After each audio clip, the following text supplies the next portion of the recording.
14 സ്ഥലം. ഉദ്ധിതനായ മിശിഹ ദിവ്യകാരുണ്യമായി എന്നെന്നും നമ്മോടുകൂടെ ജീവിക്കുന്നു. ഉയർത്തെഴുന്നേറ്റ മിശിഹായെ ഞങ്ങളങ്ങയെ കുമ്പിട്ടാരാധിക്കുന്നു. എന്തുകൊണ്ടെന്നാൽ അങ്ങ് ഞങ്ങളുടെ ശരീരങ്ങളെ ഉയർപ്പിക്കുന്നവനും ആത്മാക്കളെ രക്ഷിക്കുന്നവനും നിത്യജീവൻ നൽകുന്നവനുമാകുന്നു. തിരുവചനം. കർത്താവിൽ നിന്ന് എനിക്ക് ലഭിച്ചതും നിങ്ങളെ ഭരമേൽപ്പിച്ചതുമായ കാര്യമിതാണ്: യേശു അപ്പമെടുത്ത് ആശീർവദിച്ചു മുറിച്ച് ശിഷ്യന്മാർക്ക് കൊടുത്തുകൊണ്ട് അരുൾ ചെയ്തു, വാങ്ങി ഭക്ഷിക്കുവിൻ, ഇത് എൻ്റെ ശരീരമാണ്. അനന്തരം പാനപാത്രമെടുത്ത് കൃതജ്ഞതാസ്തോത്രം ചെയ്ത് അവർക്ക് കൊടുത്തുകൊണ്ട് പറഞ്ഞു, നിങ്ങളെല്ലാവരും ഇതിൽ നിന്ന് പാനം ചെയ്യുവിൻ.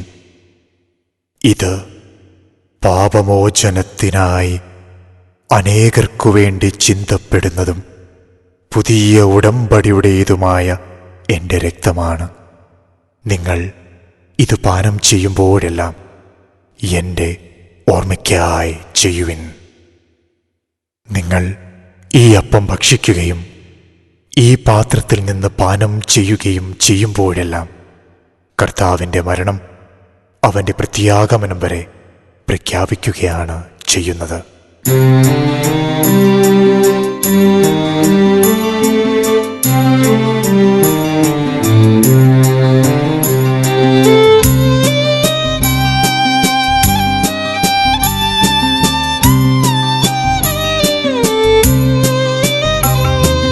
അപ്പവും വീഞ്ഞും കൈകളിലേന്തി തന്മാംസരക്തങ്ങളാക്കി ഭാഗിച്ചു നൽകിക്കൊണ്ടർപ്പിച്ചു ബലിയായി ദിവ്യകാരുണ്യമായി തീർന്നു നാഥൻ, ദിവ്യകാരുണ്യമായി തീർന്നു.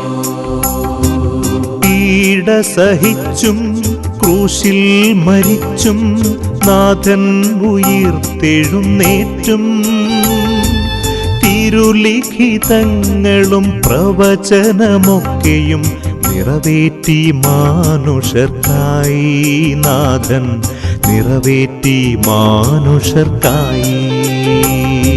അനശ്വര ജീവനായി ദിവ്യകാരുണ്യമായി നമ്മളിൽ നാഥൻ വസിക്കും.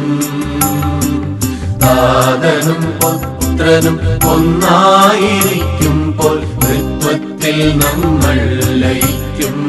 സാക്ഷാൽ സ്വർഗമഹത്വം ഭരിക്കും.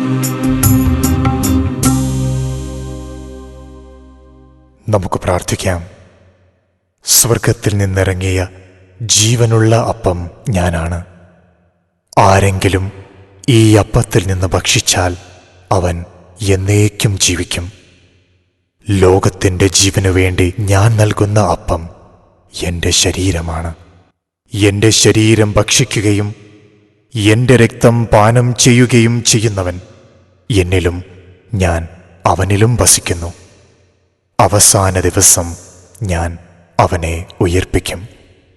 അങ്ങയുടെ ഛായയിൽ സൃഷ്ടിച്ച മനുഷ്യമക്കളോടുകൂടെ എന്നെന്നും വസിക്കുവാനും വാഴുവാനും അങ്ങയോട് ഐക്യപ്പെട്ട് മഹത്വത്തിൽ പങ്കാളികളായി സ്വർഗത്തിന് അവകാശികളാകുവാനുമുള്ള അങ്ങയുടെ ഈ ദൈവിക പദ്ധതിയെ ധ്യാനിച്ച് ഞങ്ങൾ അങ്ങയെ ആരാധിക്കുന്നു, സ്തുതിക്കുന്നു, അങ്ങയ്ക്ക് നന്ദി പറയുന്നു. നിത്യജീവനിലൂടെ രക്ഷ കൈവരിച്ച് സ്വർഗത്തിനവകാശികളായി അങ്ങയോടൊന്നായി ഐക്യത്തിൽ വാഴുവാനുള്ള അനുഗ്രഹം ഞങ്ങൾക്കെല്ലാവർക്കും ഏകണമേ എന്ന് ഞങ്ങൾ അങ്ങയോടപേക്ഷിക്കുന്നു. കർത്താവെ, അനുഗ്രഹിക്കണമേ. മിശിഹായെ അനുഗ്രഹിക്കണമേ. പരിശുദ്ധ ദൈവമാതാവേ, ഉദ്ധിതനായ മിശിഹായുടെ മഹത്വത്തിൽ പങ്കുചേരുവാൻ ഞങ്ങൾക്ക് വേണ്ടി പ്രാർത്ഥിക്കണമേ.